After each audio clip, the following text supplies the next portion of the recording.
man. I was a baby, bro. He's a hip-hop fan.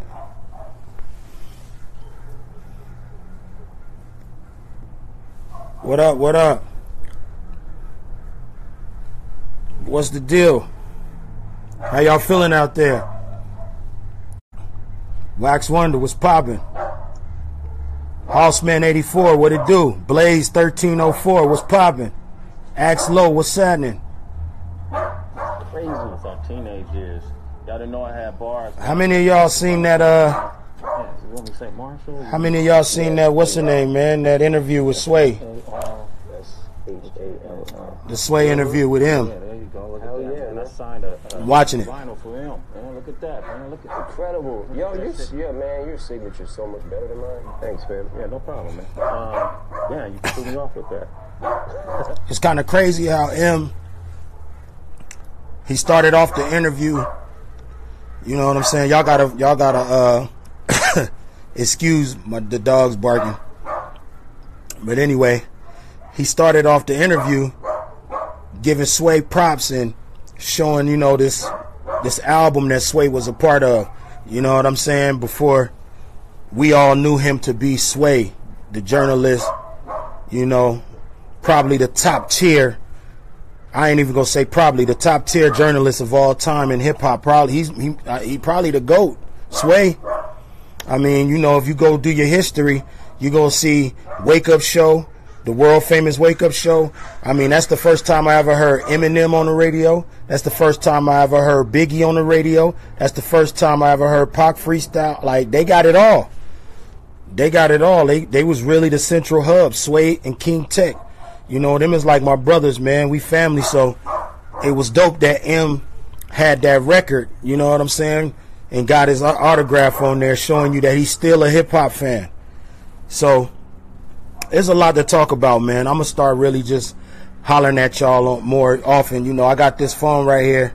This phone right here is for the, you know what I'm saying, for me to talk to y'all straight one-on-one.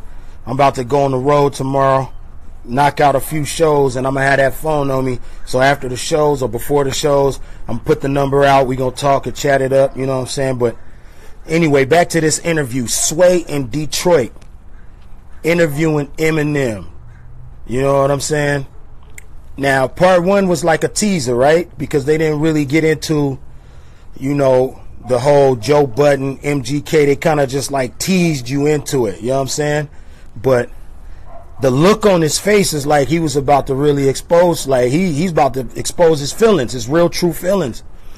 You know what I mean? And, you know, I kind of know some of the stuff that's already been said. I got the inside scoop. You know, I had to go and make phone calls and say, yo, what's going on with that?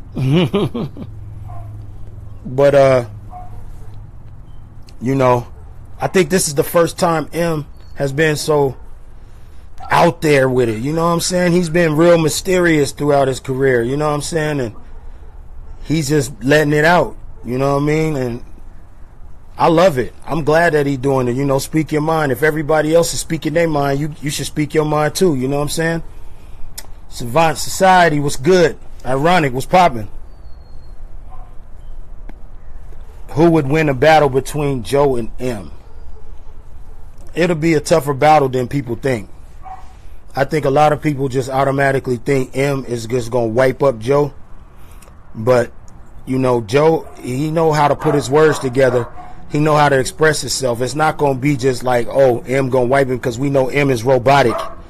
M is robotic with the lyrics. So we know he could break down, you know what I'm saying, every cadence, every pattern, every rhyme scheme, bend words. He's very technical. And it's like that old saying go, that ain't the only thing you got to bring to the fight. You know what I mean? And I always got to keep that in mind too, because, you know, I'm pretty technical with my rhyming. Like, you know, I understand that sometimes you got to be very direct. You know, if you going in a battle, you gotta you beefing on wax with somebody. Sometimes it's cool. You know what I'm saying? And that kind of brings me to this point. I want to see what y'all feel about this. Everybody trying to put this content versus wordplay. Now, I don't know if y'all watched the Lord Jamar, Rod Digger, Yada Mean Godcast. But recently, Lord Jamar, he got on there because M has finally responded to Lord Jamar on Kamikaze. So Lord Jamar got on there and was like, yo, you know, that response was weak. You know, I expected more. Pretty much that same narrative that M is rapping about nothing. You know what I'm saying? So, I mean, if you're a real fan of hip hop, it's like there's a war on truth. There's a war on truth. If you're a real fan of hip hop, there's no way you can honestly say that M don't have content. Now, I'm not here to keep bringing up M. This is just in the air right now. I'm here to talk rap with y'all no matter what it is. You know what I'm saying? And we're going to talk about Tekashi and Kanye in a second. But if you're a true fan of hip hop, you can't really say that M don't have content. What the fuck is Lose Yourself? What the fuck is Lose Yourself? Lose Yourself isn't content? You know how many people Lose Yourself has inspired? So, you know, my question to Lord Jamar would be, if we ever sit down and we talk, one, he's made it clear what he feels about, you know, white rappers in the house of hip hop. He's made that clear. What do you feel about Puerto Rican brothers and sisters who, you know, help mold this culture to what it is? What do you feel about other people? Like, I would want to know that. I would want to know, why are we taking so much props and accolades off of wordplay, bar heavy wordplay, multi-syllabic rhyming, when that's what Big Daddy Kane did? That's what Rakim did. That's what Cool G Rap did to a T. That's what the DOC did. That's what Big L did. You feel me?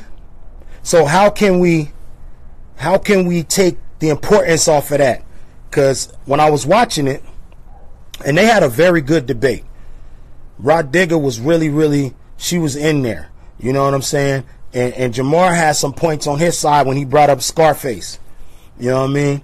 My whole thing is, all the forefathers evolved and did different types of styles, and then it eventually got to the heavy wordplay.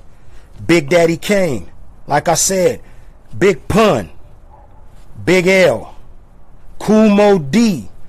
Look, I'm talking about rappers from the 80s.